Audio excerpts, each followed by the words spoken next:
I am X24571844 Gunner Edward Denmark.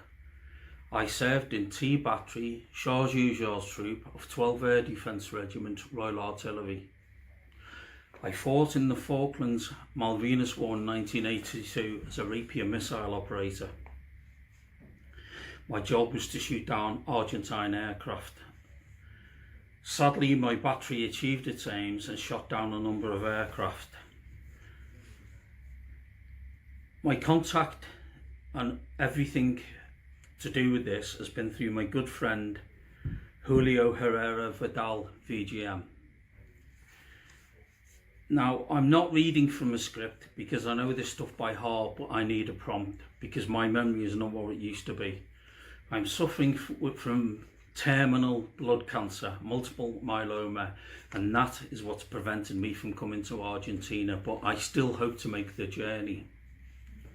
This address is to you soldiers, but it's also to your president, Macri.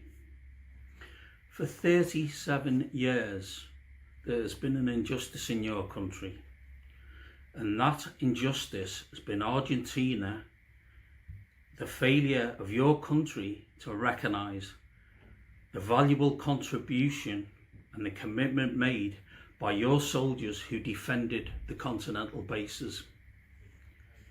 Those soldiers not only defended them bases, they also armed and serviced the aircraft that attacked us in the Malvinas. Now, I witnessed the courage of your pilots. I have never seen such superb and courageous flying in my entire life, and I've seen a lot of air forces fly all over Europe, but your pilots were superb. That said, they would not have been able to carry out their job had it not been for the valiant contribution made by the soldiers on the continental bases who armed, serviced those aircraft. Those very soldiers that are still being denied recognition by you, President. Now, the Falklands Malvinas War was largely an air war. I understand how valiant your infantry were, but they were not the problem to us. It was your aircraft.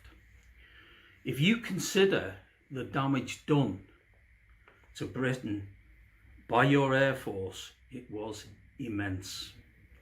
The amount of ships sunk and the damage caused, and just the daily fear of those air attacks. That was what was the big problem for us. Again, with all due respect to your infantry, we knew where they were, we had them where we wanted, and we could, to a large extent, control them. The same can't be said for your Air Force. We never knew when they would pop up, when they would attack, what kind of damage they would done. They not only hindered us, they slowed us down, but they absolutely were the biggest problem during the whole war. Now, like any arm in any army or Air Force, we need supplies, we need backup, and we need people to do the things to keep the whole machine running. I was at the tip of the arrow in that war. I was on the ground fighting, shooting at your aircraft. If I wasn't sitting on the rapier, I was firing my rifle at them.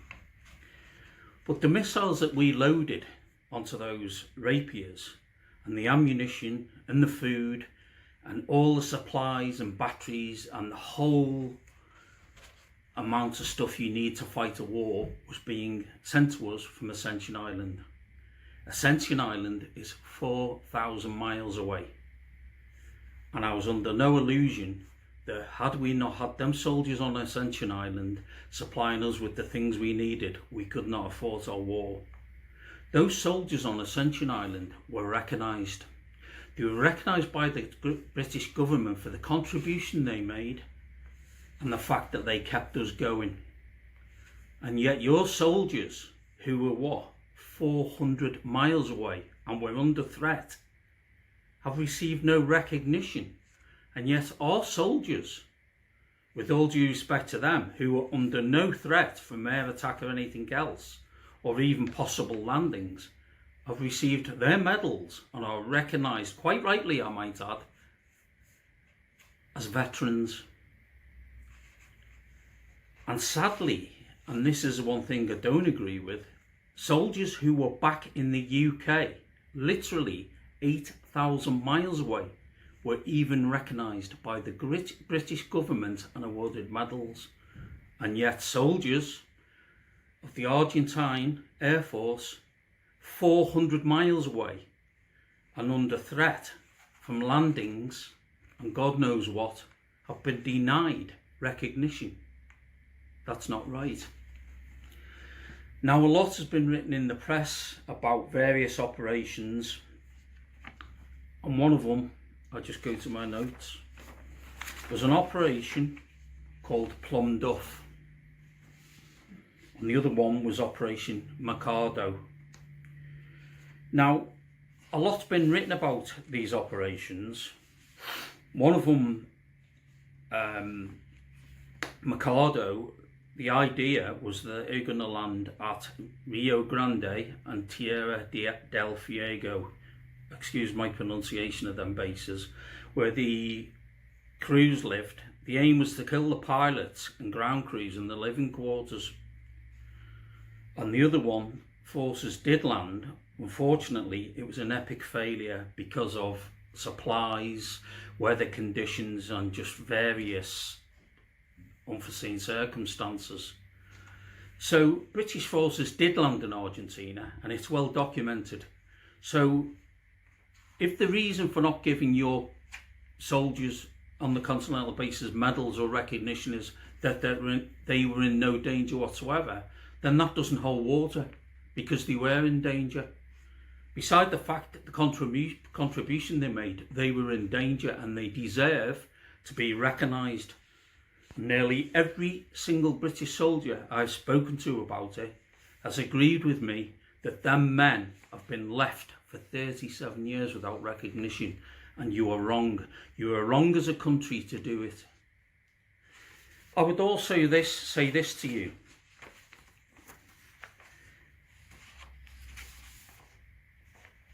President Macri, that war in 1982 was not a defeat for Argentina by any means. I think a lot of the senior officers in the government looked at it the wrong way once the war had finished, because Argentina took on one of the major superpowers in the world. And though it pains me to admit it, they gave us a bloody nose and they fought courageously.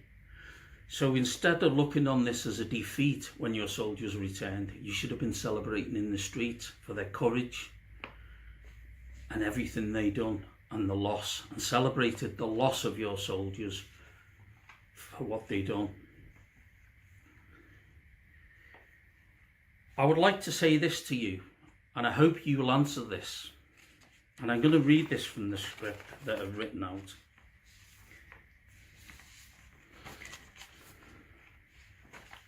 God will judge the men who armed and serviced the aircraft that killed my comrades, as he will judge us who killed your men. But I ask you this: if those men are to be judged by God and therefore recognised for their part in war, why is it, sir, that you still choose to ignore them? Please, I'm asking you this, and I'd like to see this before I actually die myself, that you and the Argentine government and the Argentine people recognise these men. Do not let any more die and go to the grave as unrecognised. You owe it to them. You owe it to them as a nation, and you've got a moral duty to recognise them for what they've done. They are war veterans. It's got no matter that they never stood on the Malvinas. They were less than 400 miles away. 400 miles is absolutely nothing. And it's not enough of a distance to deny them the recognition they deserve. So I ask you, President Macri, to respond to this request and do the right thing. Please put this right for all those men, all the families, and in the memory of all those men who have died and gone to the grave not recognised. I thank you for your time. I salute all you veterans. I will fight for you as long as I've got life in my body. I promise you that. Thank you.